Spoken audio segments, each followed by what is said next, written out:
아들에게 스마트폰을 주는 날, 부모님들은 설렘보다 걱정이 앞서죠. 하지만 기억하세요.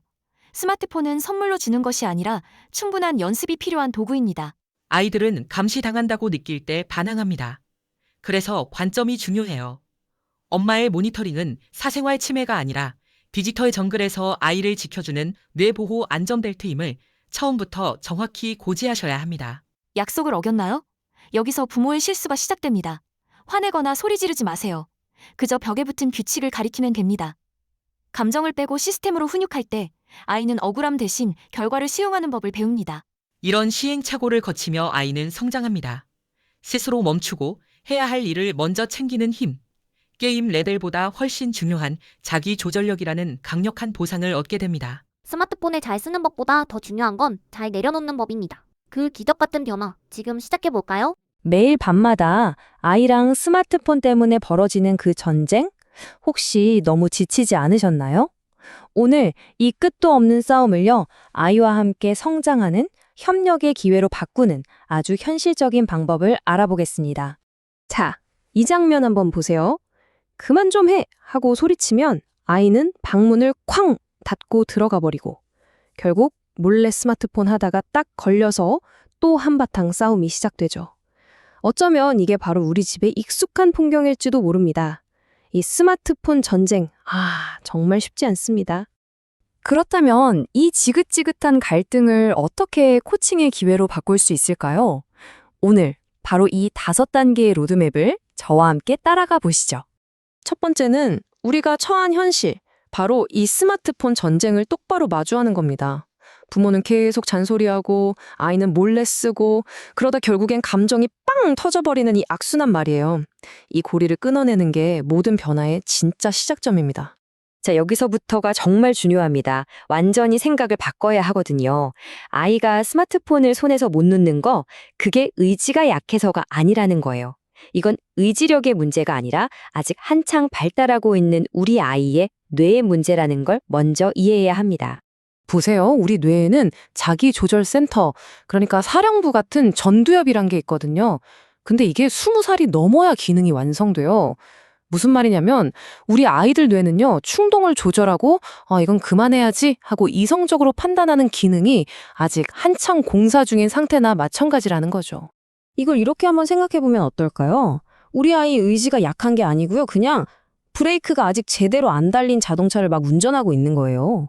와, 이렇게 생각하니까 좀 다르죠. 쟤는 왜 저럴까 하는 비난이 그래서 그랬구나 하는 이해로, 그 답답했던 마음이 공감으로 바뀔 수 있습니다. 거기다가 게임이나 짧은 영상들 있잖아요. 숏폼. 이게 뇌에 도파민 보상 회로라는 걸 그냥 쉬지 않고 팍팍 자극해요. 그러니까 아이가 진짜 딱 한 판만 더 하는 게 그냥 떼쓰고 고집 부리는 게 아니라는 거예요. 뇌과학적으로 볼 때 이건 정말 참기 힘든 아주 강력한 생물학적인 충동인 겁니다. 자, 그럼 이 브레이크 없는 자동차를 운전하는 우리 아이, 어떻게 하면 안전하게 운전하도록 도와줄 수 있을까요? 그래서 필요한 게 바로 이겁니다. 아주 구체적인 도구, 스마트폰 연습 면허예요. 이건요, 부모가 자, 이렇게 해! 하고 일방적으로 정하는 규칙이 절대 아니에요.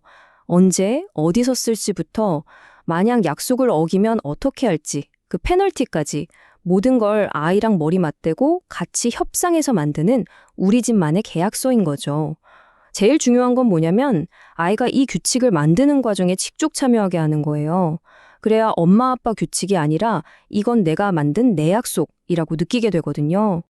근데 계약서만 썼다고 모든 게 다 해결될까요? 그렇진 않죠. 그래서 4번째 단계가 정말 중요합니다. 바로 아이의 언어로, 아이에게 맞는 방식으로 소통하는 거예요. 아이 성향에 따라서 접근법을 완전히 다르게 가져가야 효과가 있습니다. 예를 들어 볼까요? 흔히 말하는 F형, 그러니까 감정이 중요한 아이한테는요, 일단 마음부터 읽어주는 거예요. 야, 이거 진짜 재밌는 거 엄마도 알아. 근데 우리 약속 지켜야 더 건강하게 즐길 수 있는 거야. 이렇게요. 반면에 논리랑 규칙이 중요한 T형 아이한테는 감성적인 말보다는 팩트가 중요해요. 계약서 딱 보여주면서 봐, 우리 계약서 3조에 따라서 이렇게 하기로 했지? 이건 너랑 나랑 같이 정한 규칙이야. 이렇게 명확하게 말해주는 거죠. 그리고 아예 물리적인 환경을 만들어주는 것도 아주 중요해요. 거실 한쪽에 스마트폰 주차장 같은 걸 만드는 거예요. 다 같이 거기에 두는 거죠. 그리고 스마트폰 말고 다른 재밌는 거, 예를 들면 보드게임이나 같이 운동하기 같은 도파민 디톡스 활동 목록을 아이랑 같이 짜보는 거예요. 자, 이제 이 모든 걸 하나로 묶는 마지막, 그리고 가장 핵심적인 단계입니다. 바로 부모인 우리의 역할을 바꾸는 거예요. 아이를 지켜보는 감시자가 아니라 아이를 이끌어주는 코치로요. 스마트폰을 아이가 당연히 누려야 할 권리라고 생각하는 거랑 운전처럼 배워야 할 연습이라고 생각하는 건 하늘과 땅 차이입니다. 관점이 바뀌면 모든 게 달라져요. 부모의 역할은 감시자에서 코치로 바뀌고요. 아이는 더 이상 숨기거나 거짓말하지 않고 자기 조절을 연습하게 되죠. 우리의 최종 목표는 아이를 억누르는 게 아니에요. 아이 스스로 디지털 세상에서 길을 찾게 하는 것, 바로 디지털 자립입니다. 꼭 기억해 주세요. 우리는 감시자가 아닙니다. 우리는 코치입니다.